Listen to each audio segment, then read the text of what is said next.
twin flame, karmic, narcissistic, gang stalking ass person for a few years, quite a few years. And in the time that I've known them, I've become able to identify with tactics that they use and ways that they behave when they don't get their way. And I know that they've become quite familiar with who your girl is too, because in the same way, like I stated in previous videos, that I would pay attention to them, I know that they pay a great deal of attention to me too. Now, understand that gang stalking, like I stated, I believe I stated, is different for every person. It's different for every person. And again, I'm not trying to prove anything to anyone. I am just also adding to the conversation of what gang stalking is and how it exists and what happens. So with me and my twin flame karmic, when I met them, as I stated in previous videos, you know, they created a means for conversation between us. And I say that now to show that they were interested in me. Whether it was to assist me, whether it was because it was a love interest in me, or whether it was just to steal my ideas from the jump, they created a means of communication between us. So unfortunately, that means the communication didn't go as far as I think that person probably hoped, or even that I hoped, to be honest. Because I had a great deal of love, respect, and appreciation for this person. I don't really know how I feel nowadays, to be honest. I know that the more that I communicate these videos, it has become a means of detachment for me and letting things go that I felt hindered by. Now, I'm not blaming him for any.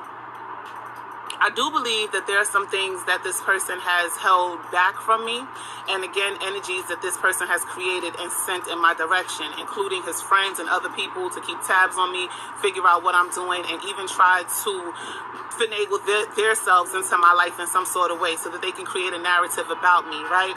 And what y'all don't realize is that when I make these videos, it also acts as a deterrent. It's almost like, you know, they may be conjuring up some sort of schematic or some sort of way to handle me, and then when I drop a video, it almost kind of interferes, for lack of better terms, or at least the term that's coming to mind right now, with what they might have planned, right? So, you know, your girl got a little eensy teensy peensy, you know, I don't like to brag, but I be knowing, you know what I'm saying? I be knowing. And so because I be knowing, my heart leads me to doing certain things to thwart or to deter their actions, more or less. And so what I mean by that is, well, let me just say, like I was saying, you know, gang stalking is different. Gang stalking is different for every person. But with my twin flame karmic, once they seen that they wasn't going to have their way with me, they tried to send one of their friends. And this friend, I knew clear as day was a friend of theirs. But the friend tried to, like, be a little flirty with me, you know, try to holler at me, try to see what was up, see if they could finagle themselves into my energy, right? And it was a no. It was a no, because I done said it on this channel before, this ain't community P, that's number one. And number two, even though I felt like, because the friend is a Cancer, right? I'm talking astrology. I'm a cosmos girl, okay? I like to understand people. I like to utilize every aspect of ability in understanding a person, and that is one of the simplified ways and measures. So with that being said, this person is a Cancer. I'm a Scorpio. Cancers and Scorpios are actually a powerful dynamic, to be honest. They had their friend slide into my DMs, how they slid into my DMs, and the friend was kicking game, you know what I'm saying, offering a lot of information and having conversation with me that I didn't even ask for. And the whole time, I'm peeping game. The whole time, I'm like, this is his friend. Why is his friend talking to me like this? But I kept it PG. I kept it very, you know what I'm saying, like, yeah, all right, so, you know, the friend would say things like, and the friend was low-key intimidated. He had a task. I could tell he had a task, but he didn't fully commit. And this was back in the days when I was on Twitter, and he slid in my DMs, and he was like, telling me shit about, like, his sign. He's a Cancer. Like, how I know that? But I know that because one of my homegirls, her birthday was coming up, and we was planning something. Her birthday's in July, and we were going to go to the beach, or we was doing something, and we was planning it publicly on Twitter, and he invited himself. Or I could have possibly invited him. I don't really recall. But he let me know that it was his birthday. And I was just like, oh, you should pop out. You should come through. Something like that. Or either he invited himself. I don't know. But either way it goes, he got an invite. The events never really happened, to be honest. On her end, she ended up wanting to do something else. And then I saw her after for her birthday, whatever. But he slid into my DMs, and then he started to let me know that he was allergic to chocolate, and now he can't get enough of it. I don't know why. I guess he thinks I'm chocolate. You know what I'm saying? So he was spitting a certain sort of energy to let me know he was interested, and he was being flirtatious. But he knew, he could already tell who I wanted, and the girl get what she want. And really, realistically, his friend, the one who I identify as my twin flame karmic narcissistic gang stalking ass motherfucker, him, I believe that it's truly a thin line between love and hate. Very, very thin. I mean, laser thin, extremely thin. Are lasers thin? I suppose, right? So it's a really, really thin line between love and hate. And I feel like because I didn't heed the advances that he intentionally sent my way, it became a hate real quick. And in that hate, it became an instance where he sent his friend to try to connect with me in a way, to create a narrative about me, to kind of make it seem like, you know, I guess I was a gold digger, or I wanted his money, or I was a hoe, you know what I'm saying, whatever.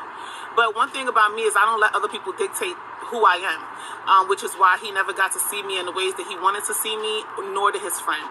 Now, that's just one instance in one way. There's a lot of different other things that I've seen this person do. This person is the king of trolls, in my opinion. I've seen this person have troll farms that when people don't agree with them, they have their trolls. Get them, sick them. You know what I'm saying? And then it even got to a point where, hilariously, he was arguing with his trolls. You know what I'm saying? Like, he had this group of people doing what he said, and then he became... it got to a space where him and them were publicly arguing. Just a mess, y'all, just a mess. But I feel like that's what happens when you are surrounded by a bunch of yes people, you know? I'm not a yes person, so things between me and that person did not develop. But because they're surrounded by yes people, someone like myself entering that energy becomes a threat. And a threat is a problem, and a problem needs to be solved, and that's where the gang stalking began. That's where it began. That's what constituted the majority of it. And by gang, yeah, he enlisted his friends as well as the trolls that he felt were you know, that he could just throw away or whatever, to kind of create nuances, not just for people that he didn't like that disagreed with him, but for me as well. Now, the way that I handle shit is I'm a clown, boy, especially on the internet. I'm going to laugh. I'm going to joke. I'm going to make you sound stupid and be stupid. And I'm going to make you think about what you're saying to me. Because, you know, people on the internet, I don't take shit personally. Like I said, I receive the information. I don't receive the energy. So I don't care how you trying to make me feel. I receive the information. Now, if the information taps into mine and it's like, oh, this is something that I should run with or pay attention to or take heed to, or, you know, God placed this information before me for a reason, I'm going to take that. I'm going to fold it up, put it in my pocket, you know what I'm saying, bench it or whatever, park it, and visit it later if I need to. But when you come at me from a disrespectful space, the type of person that I am, I'm going to make you feel stupid, make you want to eat them words. Like, why did I say that to that girl? Why did I say that to her? Yeah. But anyway, I don't talk about my gang stalker in a light way where it's like, you know, I don't take him seriously. I just know, or it seems as though I can identify to the extent in which they'll go. Now, people progress their insanities all the time, so I really have only been exposed to a certain energy from this person, and I can only identify with that as far as what he is willing to do, what I have seen him do, and what has been done in regards to him gang stalking.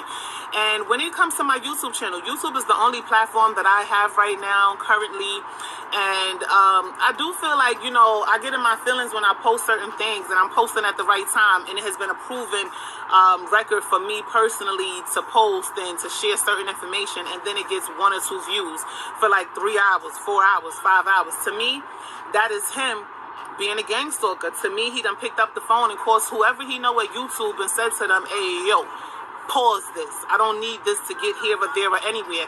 And reason being is because of the context of my content. You know what I'm saying? It's a lot of things that I say that may go over the heads of the average person, but those who are paying attention know what's up. And like I said, he's a gang stalker, so he done sent all of his friends to my channel. I said on this channel before that I remember it seemed like I had one video that was about him that had an external send that went where it had like 8 external, like, I look at my analytics, it said that it was like 8, 9, 10 views externally. So I'm like, this is definitely some group chat shit, right? And then I had all of these people about the same number, 8, 9, 10, whatever, just randomly subscribe to my channel. Thank you. You know what I'm saying? But then, they don't communicate. They watch it. Like, my viewership is up, but my likes but that's normal. That's regular YouTube shit. But in my mind, I'm thinking this has something to do with him because of the track record, the proven track record that he has shown me and how he gives it up. You know what I'm saying? So I'm like, all right, this could be him. Doesn't have to be, but I'm thinking that this is some group stalking shit. And the funniest thing I thought about, I said, you know what? I ain't gonna let it bother me though. You know why I'm not going to let it bother me? Because imagine sending people to my channel to hate me, to hate on me, and they fall in love with me. Because I truly don't have a malicious bone in my body or a malicious implant in my body. I'm the type of person that I let shit slide a lot, and I don't take things personally because, listen, to err is human. Everybody's a human. Everybody is going to be erroneous that's around me. You know what I'm saying? Until I reach the level of where I'm surrounded by people who uplift me and that I uplift, and that God level arena that I'm striving to get into. Until then, everybody is erroneous, and I don't put anything beyond or past any person, nor will I take anything personally. You know what I'm saying? But I felt like in that moment, okay, now they all watching me or whatever. And you know what? They probably, it's like I said, he done sent these people to my channel when they realized how dope I am, and now they all high. They're like, why is he doing this to her? That's what I feel. That's what my heart is telling me. That's what my heart is telling me. But again, I just feel like I don't want anybody to think that I don't understand the terminology of gang stalking. I just feel like it's different for every person. It's levels to this shit. There are spectrums, as in with all things. And in my specific case, and then some of the comments under that video that I shared, it was this one person who talked about how their schoolmate was like stalking them. Unbeknownst to them, they didn't even know it was somebody that they knew who was going hard in the paint, doing all types of shit to them. You know what I'm saying? That's fucked up. Like, why? What makes you so mad at a person that you just have to, instead of applying the right amount of energy and being a part of their lives, that you want to cause them grief? Why? For what? That shit is whack. That shit is whacker than whacker than whack. So yeah, I do feel like they have begun to hold back my potential in some ways on these YouTube streets, because I've seen them attempt to do that on other platforms, where I get shadow banned. And I'm like, why the hell am I shadow banned? Like, I didn't even say no cuss words. I didn't do this. I didn't do that. I ain't doing nothing. I ain't did nothing. And then what I noticed too is, like, when I hit up YouTube or when I make one of those posts and I'm communicating about the shadow ban and I add YouTube within the next day or so, my content does so much better. So much better. But it is what it is. I feel like, people might think that they can go against you or try to hinder what's for you as long as they, as much as they want. But, that's just people who really think they're at God level potential, right? But they have no idea. They have no idea. They have no